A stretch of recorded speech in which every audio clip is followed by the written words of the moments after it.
Bonjour à toutes et à tous, bienvenue sur la chaîne du Palais des Saveurs. Une première pour moi à tous les sens du terme. Je vais réaliser d'abord, puis goûter ensuite un tartare de taureau. Alors, ça n'est pas bien compliqué, ça sera une recette très visuelle, pleine de saveurs réalisée à partir des produits du moment, c'est-à-dire mi-avril, le petit pois, mon légume préféré. Si vous suivez, vous devez être au courant.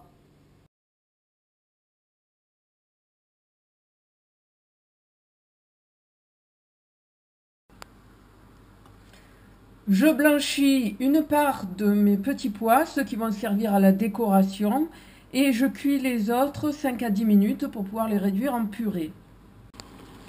Je fais cuire ensuite mes billes de pommes de terre prunelles. On passe au presse-purée les petits pois.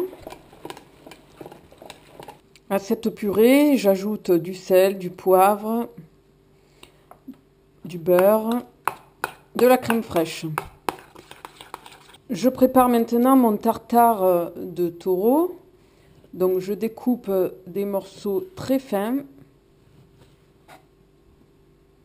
J'assaisonne le tartare avec un peu d'huile d'olive et je réserve au frais. On taille l'oignon très finement. On fait de même avec un cornichon.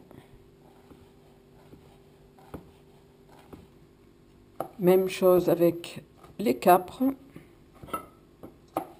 Un peu de gingembre, du sel. Donc à l'aide d'une fine passoire, je passe un peu de purée de petits pois au-dessus de mon assiette. La purée que je récupère, je l'étale avec ce peigne.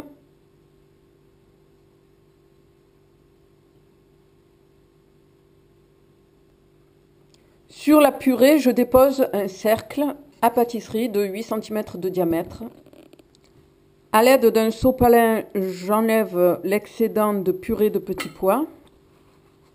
Je récupère mon tartare au réfrigérateur, j'y ajoute les condiments.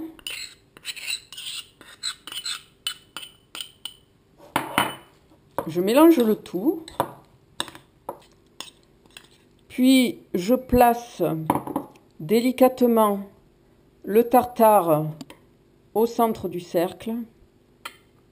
Je tasse le tout.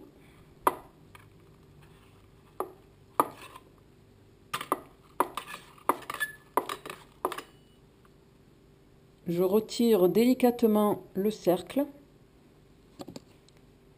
Je viens déposer de ci, de là des petits pois, des billes de pommes de terre prunelles,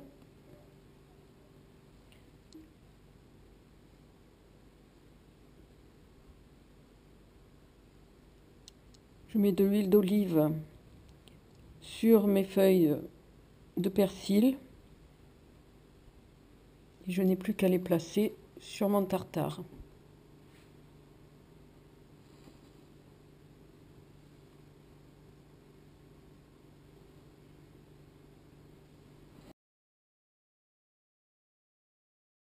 Voilà, vous avez vu, ça n'est pas bien compliqué, c'est très visuel, à mon avis très bon aussi.